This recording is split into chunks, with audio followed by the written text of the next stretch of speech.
Everybody, it's Angela with Coldwell Banker Legacy and the Nest 505. Thanks for joining us. Today I'm speaking with Laura and Carlos, the owners of ADL Electric, and I'm so glad that they could join me today. Can you tell me a little bit about your background and how you got started in the electrical trades?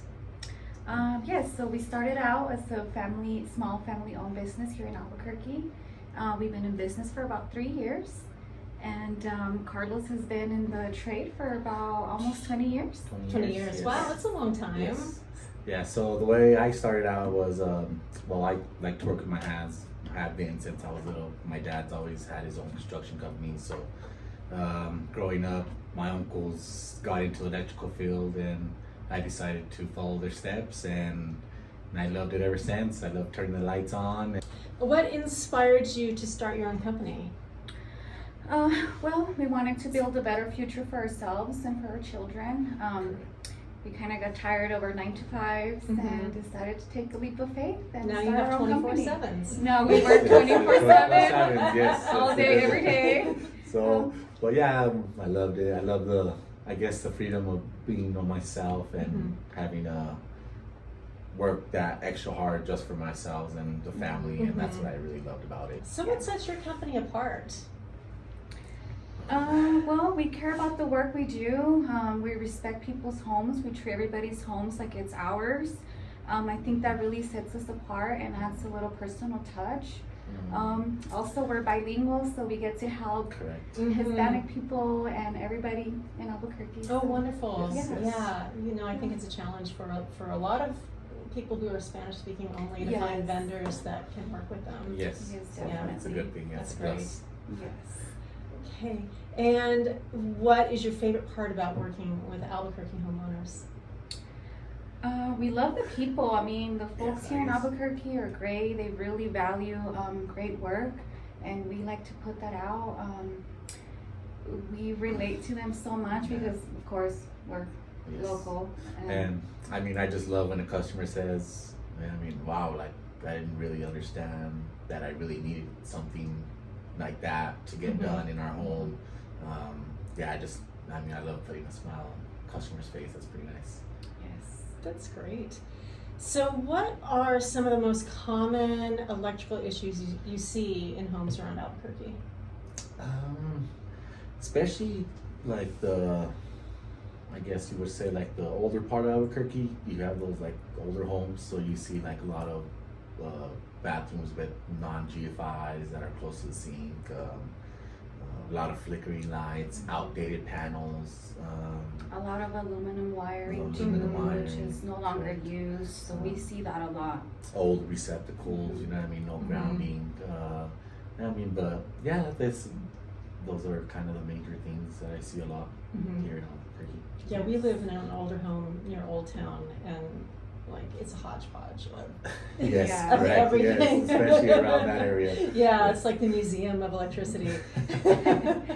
Yeah, we see a lot of DIYs too. I think Oh, that's one of the yes. most common that we typically don't think about, but then we get there, we're like, okay, you can tell this is Somebody's a handyman handyman or someone did Yeah, it. who did your work? Yeah. Yeah, so. Are there any signs that a homeowner might need to call an electrician, or even if everything seems okay? I mean, flickering lights is one of the main ones.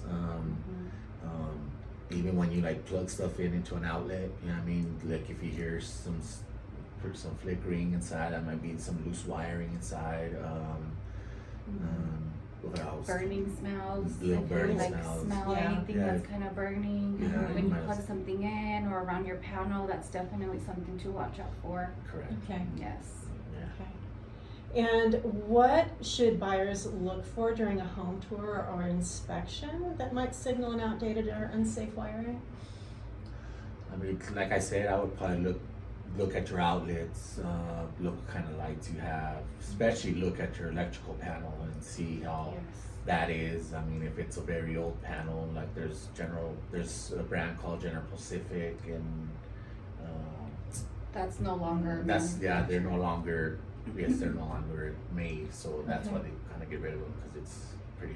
Because you can't Pretty replace hazard. the parts, or because it's not a good system? It's not a good system no more, Okay. so that's why they got rid of them and updated, of course. So, General Pacific? General Yes. Pacific. Okay. Yes.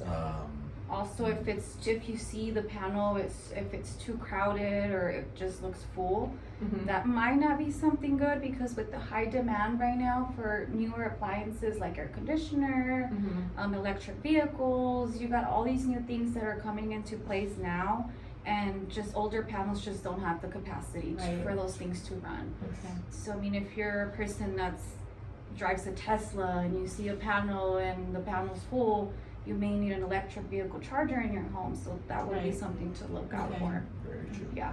And so for people who do have electric vehicles, so I don't have one myself, but I've Mhm. seen some in my neighborhood, Yes. and there's a whole setup outside. Is that something that you would be able to install also? Is the Yes. Oh yes, yes, Okay. we do. Definitely. Yeah, we definitely do all that. You know what I Mhm. mean?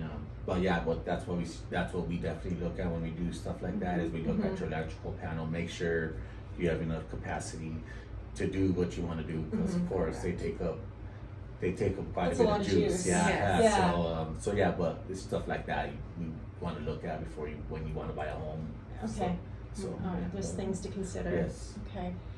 Are there any small upgrades homeowners can make that offer real value or safety improvements? Switching to LEDs. Yes. LED lighting is a huge game changer. Saves a lot on your bill as well. Mhm. And it's convenient. You don't have to worry about changing light bulbs or anything like that. I think that's one of like the common Common things. Yes. least expensive that you can do to kind of upgrade. Also adding GFI outlets in Mhm. kitchens and bathrooms, that's a good one too. I mean, updating your switches. Mhm. I mean, you could have dimmer switches if it's capable of doing that. Mhm. I mean, stuff like that. Of course, Okay. makes value to your home. Smoke detectors Yeah, are a smoke good one too, detectors, yeah. switching Okay. to combos. The yeah. combo The carbon monoxide. Carbon Yeah, monoxide correct. and smoke Mhm. detector. What else? I think those are like the main Yeah, smaller ones that I you guess can so. do. I Okay. mean, other than that, you're talking about Like upgrading outlets, panels, upgrading Mhm. outlets yeah, and stuff all like that, so. which is important, but also it's a customer's preference. It's not Sure. really something that, I mean, it would affect anything if it works. Okay.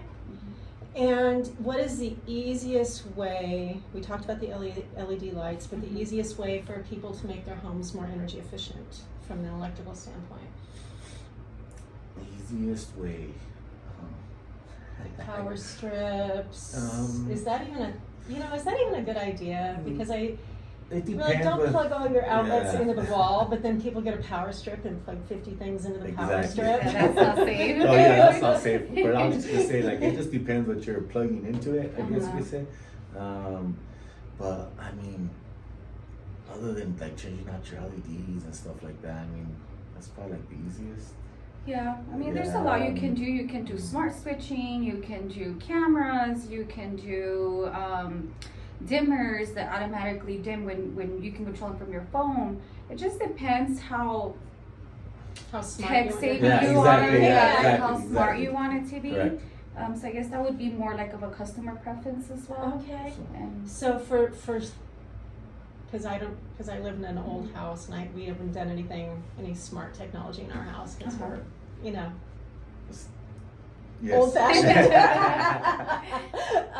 So do you guys install those sorts of systems as well? The like not necessarily the Ring camera because those are pretty easy, Mhm. but any of the other smart technologies? Yes, yes, we have done it before. I mean, it like I said, it just depends on the system the customer wants. But yeah, we have definitely done it before. we've done smart Um, switches, we've done, what else?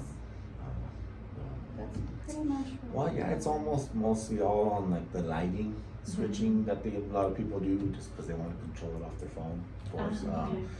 But other than that, I mean, there is outlets too that you could turn on and off too sometimes and all that. Okay, and there's like a little switch on the outlet itself, right? Where you can- Sometimes, okay, yeah. yes. So, but yeah, I mean, we could install. We could do it all. Okay. Since Yeah. I'm a licensed electrician, so Yeah. I know how to do it all. We talked about smart home upgrades with the switches. We're just way ahead of ourselves. I know, We're right? already hitting everything. So what should homeowners know before they start installing smart home systems? Well, we want to make sure that the wiring is there and that your panel's up to capacity to do these things. The right wiring. The right wiring, Yes. because I was going to say that next, because sometimes you're on a 2-wire system, which is an old wiring system. Okay. Some smart switches will not work unless you have your 3 wires, which is your Okay. hot, your neutral, and your ground. So when did they start installing the 3-wire systems?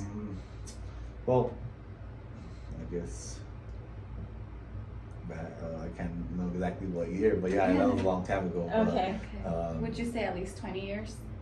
more than that. More than that? Yeah. Okay. But yeah, it's just like back then, those older homes, they would use like cloth wiring, which only comes with 2 wires. And yeah, Okay, that's so what anything that's been upgraded or done within the last 20, 30 years should be fine. It should be fine. Okay. Correct. Yes. Okay. Yes. But we still have those. We still came up to those houses where like they just depends on how they did the wiring, and all they run is just 2 wires down to the switches, which is just the hot and the one to turn on and off the light. So it just depends how they ran it. Okay. You know what I mean too. So So always check first. correct. Yes. Okay. Okay. What is one piece of advice you wish every homeowner knew when it comes to their electrical systems? That's a good one. That's How a to good look at question. their electrical panel. Yes. So what should they be looking at if they're looking at their electrical panel? What would you, Um, what would you like to see? Well, the box and how the wire. I mean, if it's overhead, how the overhead is and all that. Like if it's not passing your roof 3 feet, then that means it's an older type. So you know what I Okay. mean. And it might it's the smaller. So it's the smaller type of panel, I guess you could say, like 100 amps. Okay. So So they should look at their panel and then look up, and there's like a tube, right? A It's pipe. called the riser. Yes. The riser should Yes. go up 3 feet Yes. over Past the your roof line. past your Okay. roof line. Yes. Okay. So yeah, that's the typical. That's what code is now. So Okay. yeah. So, Also, I think too, having the panel labeled, you want to know what is Oh, what, yeah. especially Instead of just flicking every correct, single fuse. especially if it's an Yeah. emergency Yes, or you that's a good just one. need to go and plug something off, turn off the breaker. Okay. It's important to have it labeled. That's a good idea. Yes, Yes. so That's we a good idea. know your panel, have it labeled, know what's what, because you just never know. Right, Yes. right. Especially these days with the weather so weird and big storms and Yeah. everything, and the heat Correct. too. Do you have a favorite call that you've ever been on, or a really funny call that you've gone to? We just had one last week. I mean, I wouldn't say it's like a funny call, but it was, the customer was having problems with their smoke detectors. So the call was, hey, our smoke detectors are going off. We can't shut the thing off. We've called the alarm system that controls them. They don't know what's going on. They are assuming it's an electrical issue. Okay, no problem. We'll try to get to you today, because it sounded very urgent. And the customer actually mentioned it had been going off since Friday, and this was a Monday yeah. or a Tuesday. Something like that. Yeah. So we did our best to get to them that day. We did. We get there. We're going over every single smoke detector. Yeah, we're just like, and I hear it, and it was pretty high ceiling, Yes. and I know, but like, where is it coming from? And I would take that smoke detector off, and it's not this one, and all of a sudden we find out it's their carbon monoxide that's plugged in on the wall. Oh, okay. It was just their battery. It was Oh, they the just need to battery. replace their batteries. Correct. So check your batteries first. Always check the batteries, Yeah. which actually they said they had done that already. So Okay. they disregarded the carbon monoxide alarm because they checked it. But it just kept going off. And it was just so loud that Yeah, it those are was loud. echoing around the whole house, and Yeah. it really didn't sound in that area. Well, it did, but like by the time it went off, you're like where'd it go? Like, where is this at? And it was We a funny actually call. Yeah. unplugged it because we're like, let's just make sure it's not this. So let's Mhm. unplug it. We unplugged it. We set it on a little stand they had, and the sound, every 45 seconds, the sound would come on and it would come on. We're just So in- here we with are, like telephones. ready to go up in their attic to make no. sure that it's not something up in the attic. And then I'm standing there and something tells me just take the battery out. So I grab it, take the battery out, and that's it what stops. it was. And Yeah. it stops. Check your So batteries check first. your batteries. You never know. It could Yeah. just be that, you know. Okay. So- Yeah. Yeah. That's kind of good advice for everything, right? Yeah. Check your batteries first. Yes. To keep going. That's awesome. Okay, so how do customers find you? So we are actually home based right now, Mhm. but you can reach us at 505-377-4550. That's our office number. And then we are on Facebook. We have a website, adlelectricllc.com. We're also on Instagram, Okay. and we're also on Yelp. So all So- ADL Electric. Yes, Okay. all ADL Electric. You can pretty easy to find us if you Google us too. Okay, great. Thank Yeah. you guys so much for your time and for sharing with the audience. Of course. And hopefully, we send some people your way. Yes. So thanks for joining us. Please be sure to like and subscribe and tell your friends. Thank you.